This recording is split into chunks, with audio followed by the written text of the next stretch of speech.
नमस्कार दोस्तों, study with Dev channel में आपका स्वागत है। दोस्तों, पिछली वीडियो में हमने बजट के प्रकार पर चर्चा कर लिया है। अब देखते हैं दोस्तों कर प्रणाली पे चर्चा करते हैं। दोस्तों, कर की बात की जाए तो दोस्तों कर दो प्रकार का होता है। पहला प्रत्यक्ष कर, दूसरा अप्रत्यक्ष कर। अप्रत्यक्ष कर के अंतर्गत जीएसटी को रखा गया है, जो 101वां संविधान संशोधन द्वारा लागू किया गया है। यह जीएसटी अप्रत्यक्ष कर है। प्रत्यक्ष कर के अंतर्गत दोस्तों आयकर, निगम कर, संपत्ति कर आता है।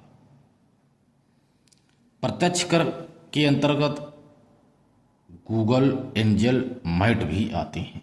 एंजल हवाला को रोकता है और मैट कर से बचाती है, कर से भी यह बचती है।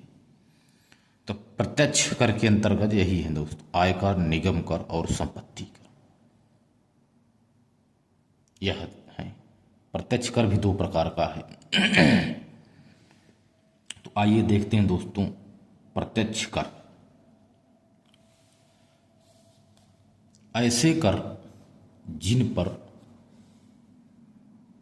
अध्यारोपित किया जाता है, ऐसे कर जिन पर अध्यारोपित किया जाता है उन्हीं से वसूला जाता है। इन करों को दूसरों पर अध्यारोपित नहीं किया जा सकता है। यानी ऐसे कर जिन पर अध्यारोपित किया जाता है उन्हीं से ही वसूला जाता है।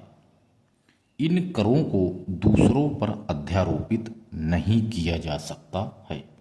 जैसे आयकर, सरकार जब लोगों की आमदनी पर कर लगाती है तो उसे आयकर कहते हैं। इनकी शुरुआत 1860 में जेम्स विल्सन द्वारा किया गया था। यह है आयकर। दूसरा निगम कर है दोस्तों। निगम कर क्या है?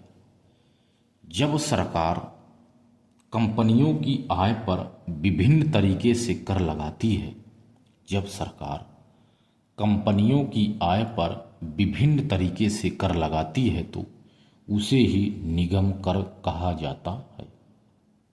ये निगम कर हो गया। अगला है CSR।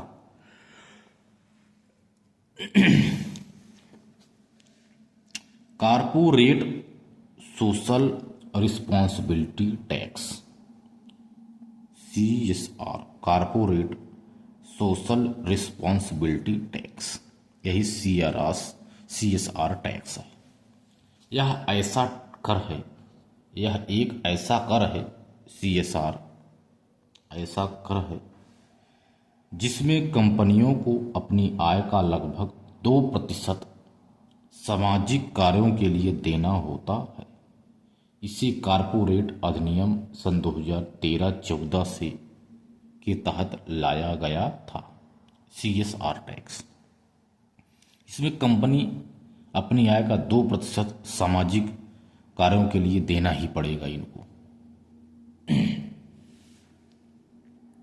गूगल टैक्स क्या है? गूगल टैक्स यह फेसबुक, ट्विटर इत्यादि से विज्ञापन के द्वारा अर्जित आय पर लगाया जाता है।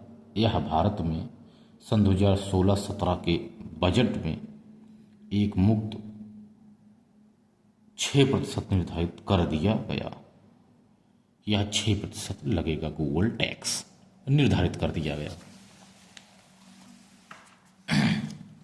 मैट क्या है? मैट इसे 1996-97 के बजट में लाया गया। मैट को 1996-97 के बजट में लाया गया। यह उन कंपनियों पर लगाया जाता है जो विभिन्न प्रकार की कटौती करके निगम कर देने से बच जाती हैं। यह है मैट। एंजल टैक्स, मनी लॉन्ड्रिंग को रोकने के लिए यह गैर सूचीबद्ध कंपनियों की आमदनी पर लगाया जाता है। इसे सन 2012 के बजट में लाया गया। यही है मनी लॉन्ड्रिंग को रोकने के लिए एंजल टैक्स को लगाया जाता है। अगला है अप्रत्यक्ष कर। अप्रत्यक्ष कर ऐसे कर जो वस्तुओं एवं सेवाओं पर लगते हैं, वही वर्तमान में अप्रत्यक्ष कर हो गए हैं। ऐसे कर जो वस्तुओं एवं सेवाओं पर लगते हैं, वही वर्तमान में अप्रत्यक्ष कर हो गए हैं। इस समय अप्रत्यक्ष कर का सबसे बड़ा उदाहरण जीएसटी है। जीएसटी को 101वां संविधान संशोधन द्वारा लाया गया और 1 जुलाई सन 2017 से इसे भारत में लागू कर दिया गया। जीएसटी के अंतर्गत प्रमुख केंद्रीय करों जैसे उत्पाद शुल्क, सीमा शुल्क और सेवा कर को मिलाकर सीजीएसटी बनाया गया, जबकि राज्य के प्रमुख करों जैसे व्यापार कर, मनोरंजन कर और विज्ञापन कर इत्यादि सभी को मिलाकर राज्य जीएसटी से शामिल कर दिया गया। अभी तक एल्कोहल, पेट्रोलियम और विद्युत को जीएसटी से बाहर रखा गया है। एल्कोहल, पेट्रोलियम और विद्युत को। तो दोस्तों ये था कुछ कर प्रणाली में हमने प्रत्यक्ष और अप्रत्यक्ष कर को देखा।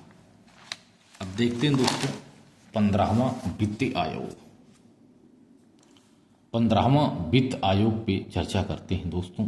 क्या है 15वां वित्त आयोग? वित्त आयोग का प्रमुख कार्य करों का केंद्र और राज्यों के मध्य बंटवारे को सुनिश्चित करना है। दोस्तों हम जो कर प्रणाली पे चर्चा कर लिए हैं उसी से रिलेटेड यह भी है। 15वां वित्त आयोग हम पढ़ेंगे, जो 5 साल के लिए बनाया जाता है वित्त आयोग। तो 14वां वित्त समाप्त हो गया है, 15वां वित्त आयोग चल रहा है।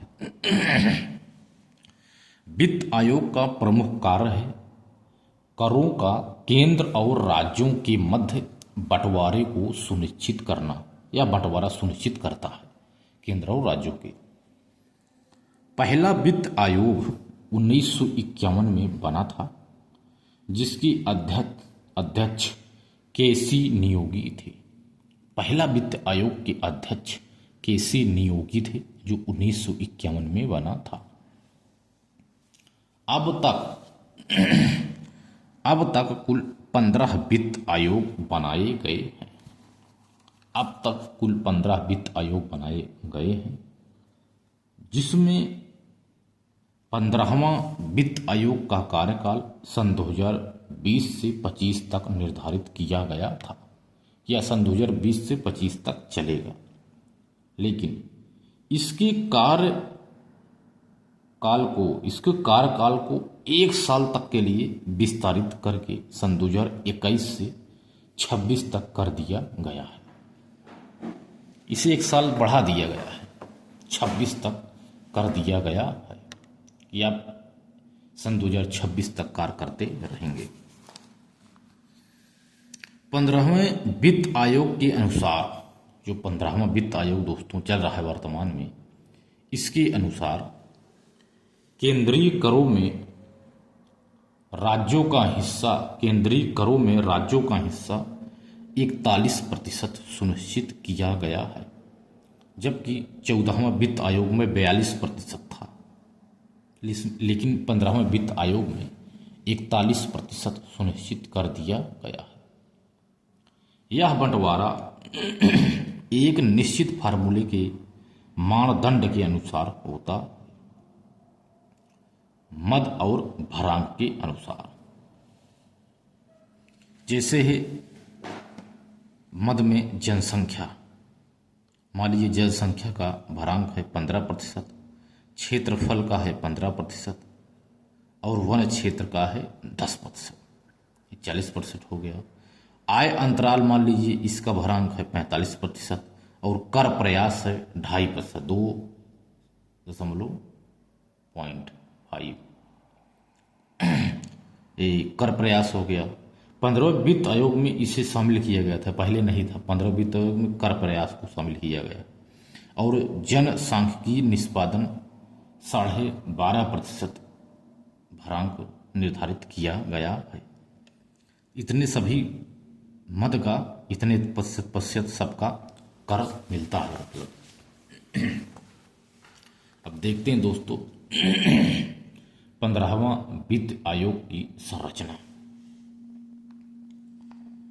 15वां जो वित्त आयोग है दोस्तों, यह वेरी इंपॉर्टेंट है।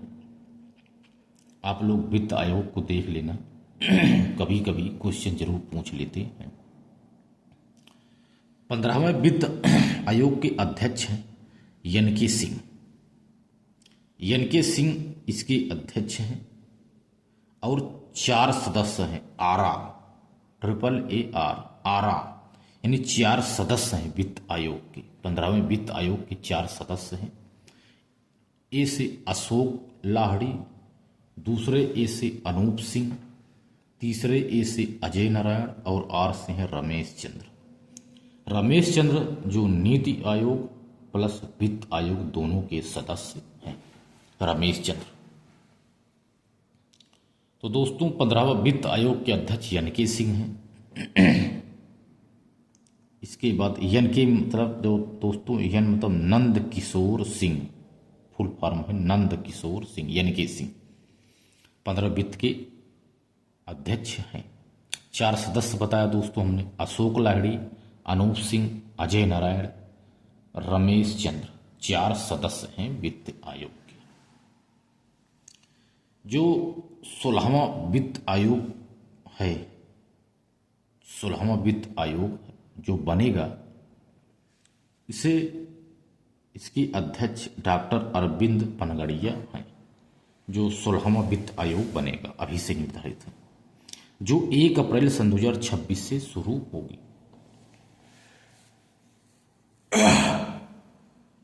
इसके बाद दोस्तों आइए कुछ योजनाओं पे चर्चा कर लेते हैं। कुछ योजनाएं छूट गई थी योजनाएं।